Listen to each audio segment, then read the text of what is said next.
आप रिलायंस इंडस्ट्रीज और उसके धन कुबेर मालिक मुकेश अंबानी की बेइंतहा कमाई के बारे में तो जानते होंगे, लेकिन आज हम आपको गुजरात के एक ऐसे शख्स की कहानी बताएंगे जो दौलत के मामले में अंबानी को भी टक्कर दे रहा है। हर दिन नए नए बेंचमार्क सेट कर रहा है और न सिर्फ भारत में बल्कि पूरी दुनिया में अपना दबदबा बना रहा है।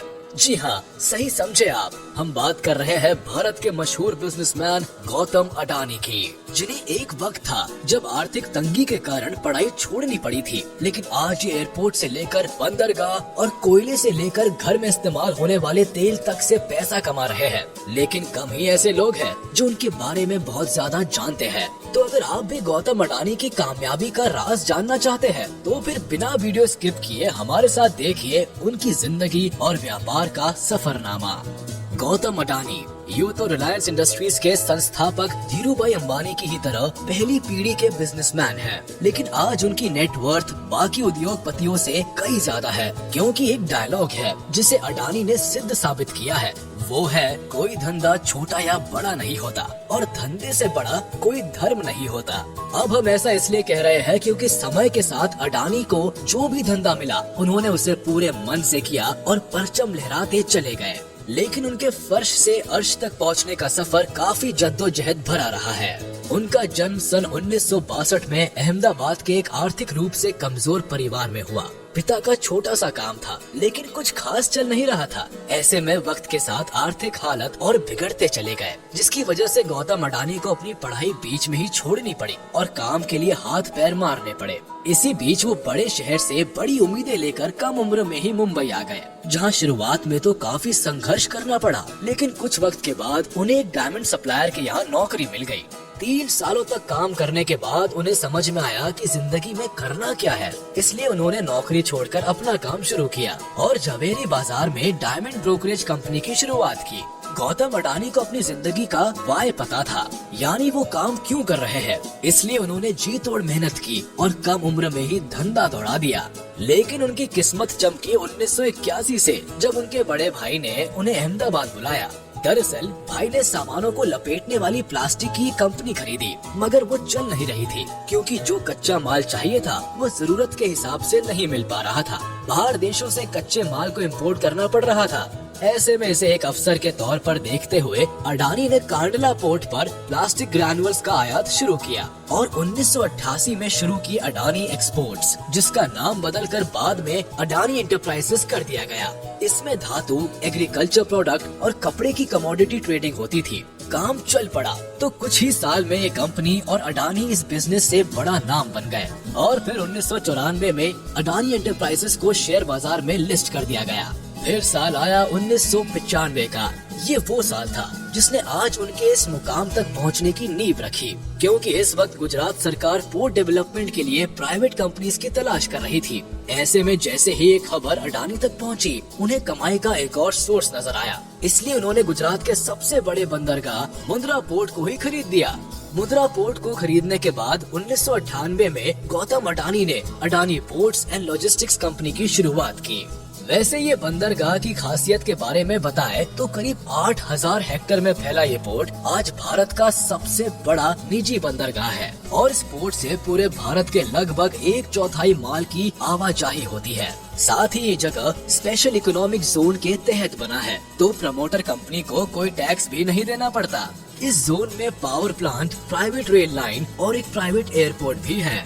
वैसे यहाँ गौर करने वाली बात है कि आज अडानी समूह देश के प्रमुख इंफ्रास्ट्रक्चर ग्रुप में से एक है। उनकी अडानी पोर्ट्स देश की सबसे बड़ी पोर्ट मैनेजमेंट कंपनी है और गुजरात, महाराष्ट्र, गोवा, केरल, आंध्र प्रदेश, तमिलनाडु और ओडिशा जैसे 7 समुद्री राज्यों में इनके 13 डोमेस्टिक पोर्ट्स हैं। खैर, मुद्दे पर आते हैं। अब जैसे जैसे वक्त गुजरता गया, अडानी खुद को ग्रो करते चले गए। वो लोगों की रसोइयों तक में पहुंच गए फॉर्च्यून के थ्रू। वही फॉर्च्यून जिसका रिफाइंड ऑयल आज हर घर में सुबह शाम दिन रात इस्तेमाल होता है। एक्चुअली जनवरी 1999 में अडानी ग्रुप ने will agri business group Wilmar के साथ हाथ मिलाकर खाने के तेल के बिजनेस में कदम रखा था। वैसे फॉर्च्यून तेल के अलावा अडानी ग्रुप आटा, चावल, दाल, चीनी जैसी दर्जनों चीजों से भी आपकी रसोई का हिस्सा बना हुआ है, जिनके रख रखाव के लिए 2005 में अडानी ग्रुप ने फूड कॉर्पोरेशन ऑफ इंडिया के साथ मिलकर अलग अलग राज्यों में बड़े बड़े साइलोज बनाए। साइलोज बेसिकली वो चीज होती है जिसमें बड़े पैमाने पर अनाज को रखा जाता है। साइलोज की कनेक्टिविटी के लिए अडानी ग्रुप ने निजी रेल लाइंस भी बनाई ताकि अनाज को लाने ले जाने में आसानी हो। कहते हैं कि हीरे की परख जौहरी ही जानता है, इसलिए अडानी को काले कोयले में भी पैसा दिखा। उन्होंने डोमेस्टिक इलेक्ट्रिसिटी का जनरेशन किया, बड़े बड़े राज्यों को बिजली सप्लाई करनी शुरू की, लेकिन इतने बड़े पावर प्लांट को चलाने के लिए जरूरत से ज्यादा कोयला चाहिए था, इसलिए दिमाग चलाया और ऑस्ट्रेलिया की एक कोल माइन को खरीद डाला। फॉर्च्यून इंडिया मैगजीन के मुताबिक 2010 में अडानी ने लिंक एनर्जी से 12,147 करोड़ में कोयला खदान खरीदी थी। गीली बेस्ट क्वींस आइलैंड में मौजूद इस खदान में 7.8 बिलियन टन के खनिज भंडार हैं, जो हर साल 60 मिलियन टन कोयला पैदा कर सकती है। इसी तरह इंफ्रास्ट्रक्चर की कमी से इंडोनेशिया में मौजूद तेल, गैस और कोयले के लिए अडानी ग्रुप ने साउथ सुमात्रा से कोयला ढुलाई के लिए $1.5 अरब निवेश करने की घोषणा की। उस समय इंडोनेशिया निवेश बोर्ड ने बताया था कि अडानी समूह 5 करोड़ टन की क्षमता वाले एक कोल हैंडलिंग पोर्ट का निर्माण करेगा और साउथ सुमात्रा आइलैंड की खदानों से कोयला निकालने के लिए 250 किलोमीटर रेल लाइन बिछाएगा। खैर, अडानी अपना कारोबार फैलाते गए और पैसा अकाउंट में आता चला गया। जिस अडानी साम्राज्य का कारोबार 2002 में $76.5 करोड़ था, वो 2014 तक आते आते बढ़कर $10 अरब हो गया। साथ ही वक्त की जरूरत को देखते हुए अडानी ग्रुप ने नेचुरल गैस के क्षेत्र में भी बिजनेस को बढ़ाया और 2017 में सोलर पीवी पैनल बनाने शुरू किए। उधर बंदरगाह और निजी रेल लाइन के बाद अडानी ने एयरपोर्ट्स की तरफ उड़ान भरी और 2019 में अहमदाबाद, लखनऊ, मंगलुरु, जयपुर, गुवाहाटी और तिरुवनंतपुरम जैसे 6 हवाई अड्डों के मॉडर्नाइजेशन और ऑपरेशन की जिम्मेदारी उठा ली। अब अगले 50 सालों तक अडानी ग्रुप इन सभी एयरपोर्ट्स का ऑपरेशन, मैनेजमेंट और डेवलपमेंट संभालेगा।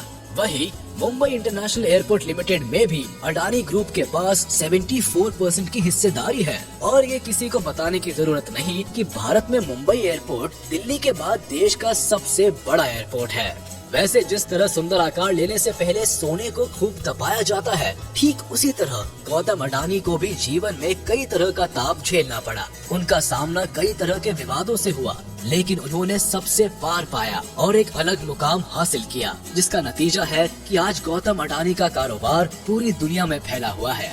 तो चलिए, आप भी हमारे इस वीडियो को अपने यार दोस्तों तक फैलाइए और इस वीडियो को भी लाइक कर दीजिए और अगर आपने अभी तक हमारे चैनल को सब्सक्राइब नहीं किया है तो तुरंत कर दीजिए और बेल आइकन को भी प्रेस कर दीजिए ताकि हमारे नोटिफिकेशंस आप तक जल्द से जल्द पहुंच जाए।